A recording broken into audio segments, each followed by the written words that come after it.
Hi friends, welcome to Shivakavi Lifestyle. அனைவருக்கும் advance Deepavali நல்வாழ்த்துக்கள். நம்ம தொடர்ந்து நம்ம சேனல்ல தீபாவளி ரெசிபீஸ் பார்த்துட்டு இருக்கோங்க. அந்த வகையில் இன்னைக்கு ஒரு தீபாவளி ஸ்வீட் தாங்க பார்க்க போறோம். நம்ம பார்க்க போறது ஒரு பன்னீர் வச்சு செய்யற ஒரு தீபாவளி ஸ்வீட் தான்.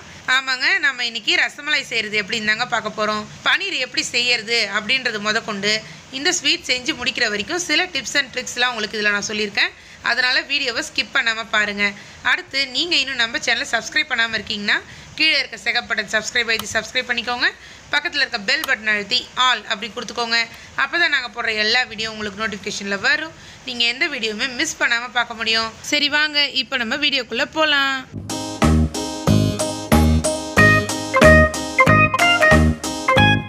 ரசமலையோட மெயின் இன்க்ரீடியண்ட்டே பன்னீர் தாங்க.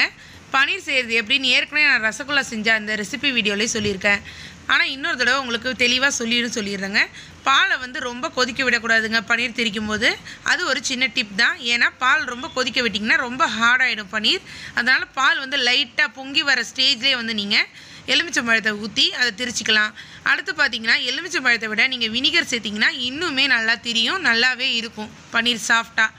அடுத்து இந்த மாதிரியான ஒரு ரசமலாய் செய்கிற விஷயத்துக்கு நீங்கள் பன்னீரை வெயிட் வச்சு வைக்காமல் அந்த ஹேங் பண்ணி விடுறது, அதாவது தொங்க விட்டு அந்த தண்ணியை சுத்தமாக வடிஞ்சதுக்கப்புறம் நீங்கள் எடுத்து யூஸ் பண்ணிங்கன்னா இன்னுமே சாஃப்டாக இருக்கும்.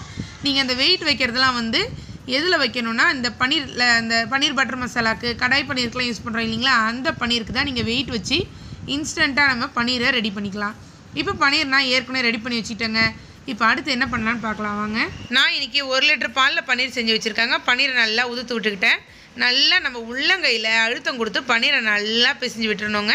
அதாவது ஏற்கனவே நான் பன்னீர் ஜாமுன் போட்டிருப்பேன், அதில் எப்படி நம்ம பிசையணும்னு நான் சொன்னணும், அந்த மாதிரி நல்லா பிசைஞ்சு விட்டுக்கணுங்க.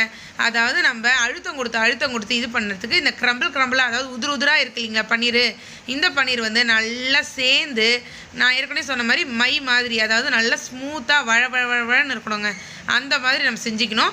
அடுத்து இன்னொரு ட்ரிக், இது எப்படி நமக்கு மை மாதிரி ஆயிடுச்சின்னு நம்ம கண்டுபிடிக்கலான்னா, நான் அந்த பன்னீர்லேருந்து நல்லா ஆயில் வெளியே விடுங்க. அந்த ஆயில் நம்ம கை ஃபுல்லாக, நம்ம கையில் ஆயில் அப்ளை பண்ணாமே நம்ம நல்லா கை ஃபுல்லாக ஆயிலாக அப்படியே செக்ரேட் ஆன மாதிரி இருக்குங்க. அந்த மாதிரி இருந்தாலே பன்னீர் ரெடி ஆகிடுச்சின்னு அர்த்தம். இப்போ நான் நல்லா அதே மாதிரி அழுத்தம் கொடுத்து நல்லா பிசைஞ்சிக்கிறேங்க. பன்னீர் ரெடி ஆகிடுச்சு பாருங்கள். அங்கே பாருங்கள், தொட்டு பார்க்கும்போதே அப்படி தெரிந்து பாருங்கள் எவ்வளோ சாஃப்டாக இருக்குது பாருங்கள். இந்த மாதிரி இருக்கணுங்க. அவ்வளோதாங்க, இப்போ பன்னீர் ரெடி ஆகிடுச்சு. இப்போ நான் என் கையை காட்டுறேன் பாருங்கள். கையில் எவ்வளோ எண்ணெய் இருக்குது பாருங்கள், எவ்வளோ எண்ணெய் வந்திருக்கு பாருங்கள். இது எதுவுமே நான் கையில் எண்ணெய் தடவே இல்லை, இதுலேருந்து வந்த எண்ணெய்ங்க தான். இப்படி வந்தாலே பன்னீர் ரெடி ஆகிடுச்சின்னு அர்த்தம். என்ன பன்னீர் இவ்வளோ சீக்கிரமாகவே பதத்துக்கு வந்துருச்சு அப்படின்னு நினைக்காதீங்க. 10லேருந்து 15 நிமிஷம் ஆகுங்க. அவ்வளோ நேரம் உங்களுக்கு நான் காட்ட முடியாதுன்றனால கட் பண்ணி காட்டியிருக்கேன். 15 நிமிஷம் ஆகுது. நீங்கள் இந்த மாதிரி உள்ளங்கையில் வச்சு நல்லா அதை நீட் பண்ணணும். அப்போ தான் உங்களுக்கு இந்த மாதிரி எண்ணெய் விடும். அடுத்து நல்லா நைஸாக ஸ்மூத்தாகவும் ஆகுங்க. இப்போ இது ரெடி ஆகிடுச்சு. அடுத்து என்ன பண்ணலான்னு பார்க்கலாம் வாங்க. இப்போ நம்ம ரெடி பண்ணி வச்ச பன்னீர்லேருந்து சின்ன பால் சைஸில் எடுத்து கையில் நல்லா உருட்டிக்கோங்க. உருட்டிட்டு உள்ளங்கையில் வச்சு லைட்டாக அமுக்குங்க. அமுக்கிட்டு பார்த்திங்கன்னா அந்த மாதிரி ரசமலாயோட ஷேப்பில் அந்த தட்டையாக அந்த மாதிரி வந்துடுங்க. இந்த மாதிரி ஷேப்பாக இருந்தாலும் சரி, நீங்கள் ரவுண்டாகவே ரசகுல்லா ஷேப்லேயே போகணுன்னு ஆசைப்பட்டாலும் ஓகே தாங்க. இதே மாதிரி நான் எல்லாத்தையும் அதே மாதிரி கையில் நல்லா உருண்டையாக உருட்டிட்டு இந்த மாதிரி அழுத்தி எடுத்துக்கிறேங்க. சர்க்கிள் ஷேப்பில் நம்ம செய்கிறோம் இல்லைங்களா, அது வேர்ச்சலே விட்டுறக்கூடாதுங்க. எல்லா பக்கமுமே உங்களுக்கு நல்லா ஸ்மூத்தாக இருக்கணும். எப்படி குலாப் ஜாமுனுக்கு நம்ம அந்த உருண்டை ஸ்மூத்தாக இருக்குது, அந்த மாதிரி ஸ்மூத்தாக இருக்கணும். அந்த மாதிரி விரிசல் இருந்துச்சுன்னா, நான் இப்போ செய்கிறேன் பாருங்கள், இந்த மாதிரி அந்த விரிசலை நீங்கள் சரி பண்ணி விடணுங்க. இந்த மாதிரி சரி பண்ணி வச்சுக்கோங்க. ஏன்னா நம்ம அப்படியே எடுத்துகிட்டு போய் நம்ம சுகர் சிரப்பில் சேர்க்கும் போது என்ன ஆகும்னா, அது ரசமலை விண்டு போயிடும், அடுத்து உடஞ்சி உதிர்ந்தும் போயிடும். அதனால் நல்லா ஸ்மூத்தாக இருக்கணும். அந்த மாதிரி பார்த்துக்கோங்க. இப்போ அதே மாதிரி நான் எல்லாமே செஞ்சு வச்சுட்டு உங்கள்கிட்ட காட்டுறேங்க.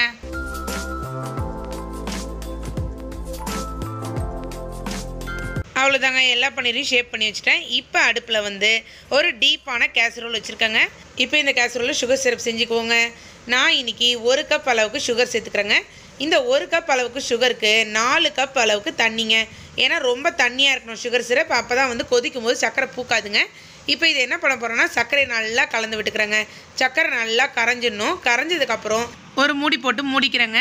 இது நல்லா மீடியம் ஃப்ளேம்லேயே நல்லா தளன்னு சுகர் சிரப் கொதிக்கணுங்க. அது வரைக்கும் நல்லா மூடி போட்டு மூடி வச்சிடுறேங்க.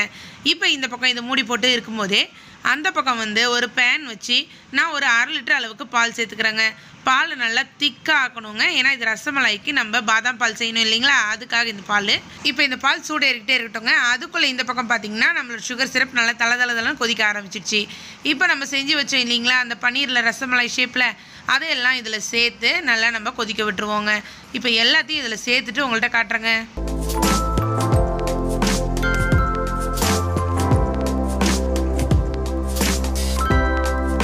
எல்லாத்தையுமே சேர்த்துட்டேங்க. இப்போ திருப்பி நான் மூடி போட்டு மூடிக்க போகிறேன்.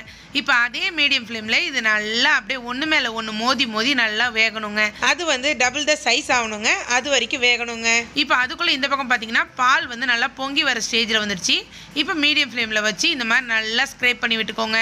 பாலை அந்த பக்கம் இருக்க ஏடையெல்லாம் ஒன்று சேர்த்து இது பண்ணிக்கோங்க. இப்போ நான் கலருக்காக குங்குமப்பூ எடுத்து வச்சுருக்கேன். அதில் கொஞ்சம் பால் விட்டு நான் அந்த கலர் ஏற்றிக்கிறேங்க.